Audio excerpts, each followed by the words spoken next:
The UK government is overseeing an unprecedented crackdown on expressions of Palestinian solidarity. Activists are facing intensifying police surveillance and raids, prolonged periods in pre-trial detention, and a surge in terrorism charges. But UK campuses are also being heavily policed, with students and academic staff reporting a worsening crackdown on free speech and the creation of a climate of fear around Palestine activism across British universities. Universities have called the police on non-violent demonstrations, banned students from campus, collaborated with private surveillance firms to monitor students, and subjected dozens to disciplinary action. Haya Adam, a second-year law student at SOAS, has been suspended for a whole year from campus for her pro-Palestine organising. She was one of the main organisers of the SOAS encampment, which has been ongoing for a year and is the longest-standing pro-Palestine student camp in the world since Israel's war on Gaza began.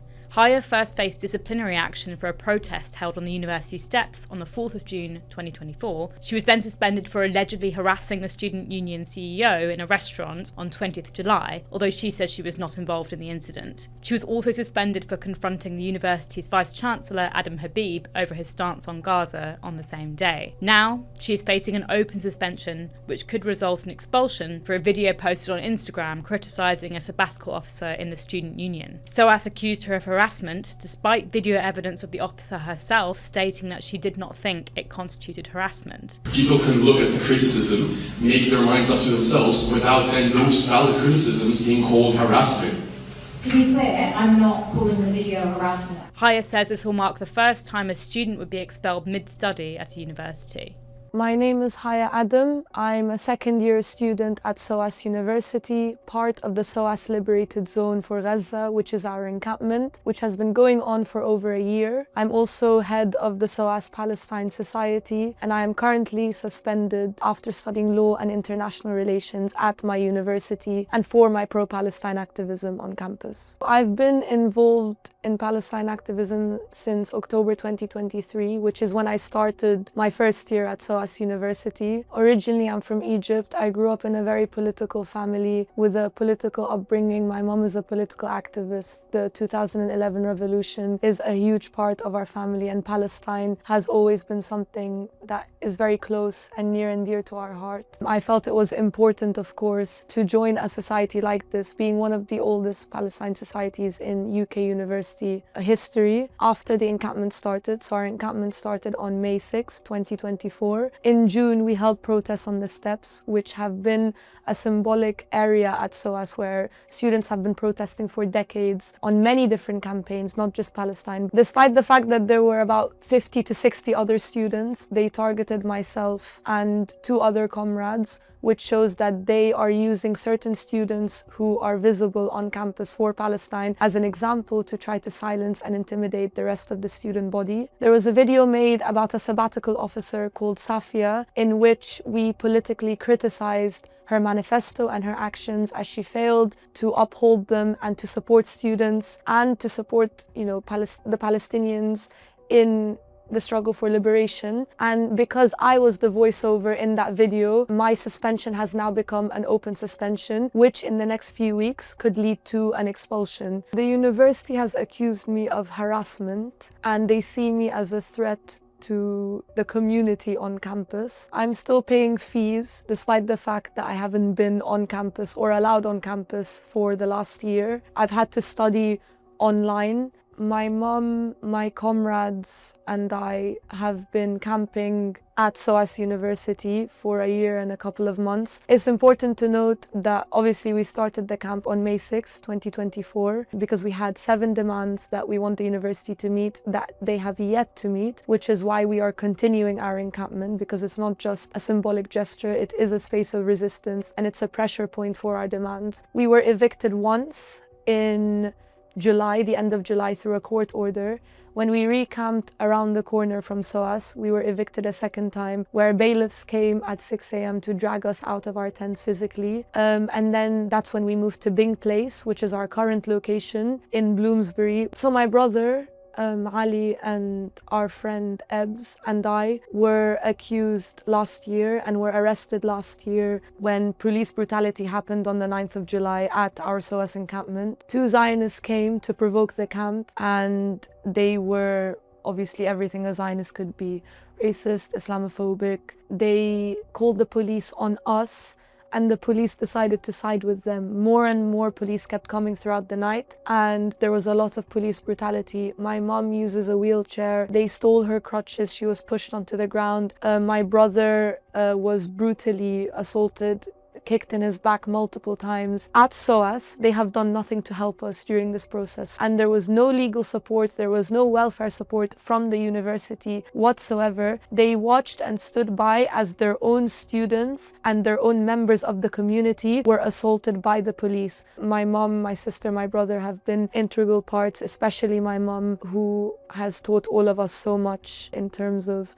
revolution and continuing by any means necessary. The university is so authoritarian in nature that my own mom, who went on campus to try to ask about my situation, my suspension and my expulsion, was barred from entering campus, which shows that once again they are trying to really crack down on a couple of students in order to intimidate them. I think that for me, the suspension is a badge of honor because for me, I know that I am doing something for the Palestinian people and I won't be intimidated by whatever SOAS put out at me. And I know my peers feel the same. Prior to joining, I thought that I would go on campus and it would be sort of this bastion of free speech and freedom of assembly. And given the fact that for decades SOAS has held this anti-colonial reputation where they do teach us all of these sort of topics on decolonization, and they're giving us readings on, prominent revolutionary and radical thinkers like Frantz Fanon. They're giving us people like Edward Said to read. Yet when we enforce it in active practice, we are shut down and silenced. If I were to be expelled, which is the goal of SOAS University, this will be the first time in a UK university that they expel a student in the midst of their studies, because I have 1 year left at SOAS, which is going to set a very, very dangerous precedent, not just at SOAS, in intimidating students who have seen this repression, and some are whom already too silent to speak up because of what they have been seeing. Being from Egypt, my family and I are political refugees, so to come here in a country in the West where they claim it's a so-called democracy and that they are the protector of human rights, yet no democracy exists in this country at all, and they are trying to silence dissent here on British soil, is very, very hypocritical, and it shows that they are no different to the treachery of the Arab leaders back home and what they are doing to their people back home. Meanwhile, on Wednesday, ahead of Haya's hearing last Thursday, dozens attended a protest outside the university in solidarity with Haya, with speakers including journalist Matt Kennard and Stop the War's Chris Nineham demanding the university drop her suspension. Free, free! Palestine! From the river to the sea! Palestine will be free! But I must reiterate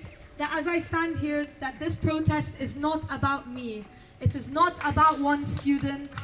It is about protecting and defending all students and people of conscience who dare to speak the truth, who dare to challenge university complicity, who stand against genocide, and who refuse to stay silent in the face of settler colonialism. We are here for every single Palestinian man, woman, and child. We are here for Hind Rajab, for Hossam Shabat, Mohammed Mansour, Ward Khalil, Dr. Hossam Abu Safia, and we are here to amplify the steadfastness and resilience of our Palestinian people. For too many institutions like SOAS, they would rather suppress protest and student resistance to complicity in war crimes rather than confront their own complicity in the horrors we are seeing intensify in Gaza every single day. Shame! And so when we came to this country, because we are political refugees, I thought we'll find the freedom and the justice and all this. And unfortunately, what's happening here is a copy-paste of what's happening in my country. And what's happening to Yaya with this crackdown on her, it's a crackdown not only on her, it's on the students' movement in general. It's a crackdown on democracy in general. Haya is taken an example to shut up all the students inside. They talk about free speech in this country, but there is no free speech for people who stand up for Palestine.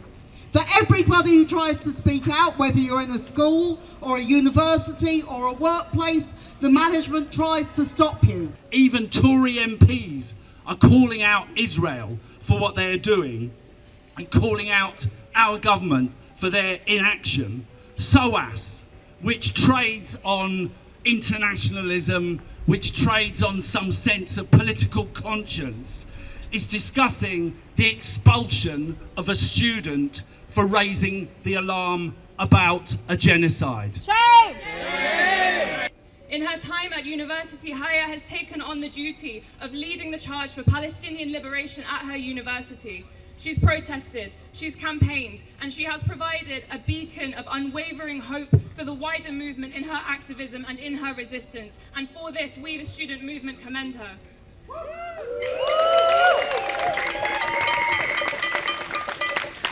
For this activism, however, she has been persecuted. She's done nothing but draw attention to the objective complicity of this university and genocide. And she has also, in her time at uni, for this, faced relentless abuse, physical and verbal. She's faced police brutality. She's faced repression and intimidation.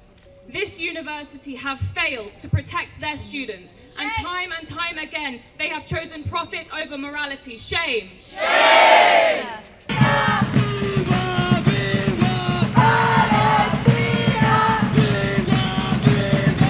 For many students, this crackdown has sent a chilling message that expressions of solidarity with Palestine in universities carry a heavy price. Despite this, many in the student movement have shown they will not be intimidated. After winding down last summer in the face of hostility from university administrators, new protest encampments are springing up, with camps relaunched at King's College London and Cambridge's Trinity College in recent months.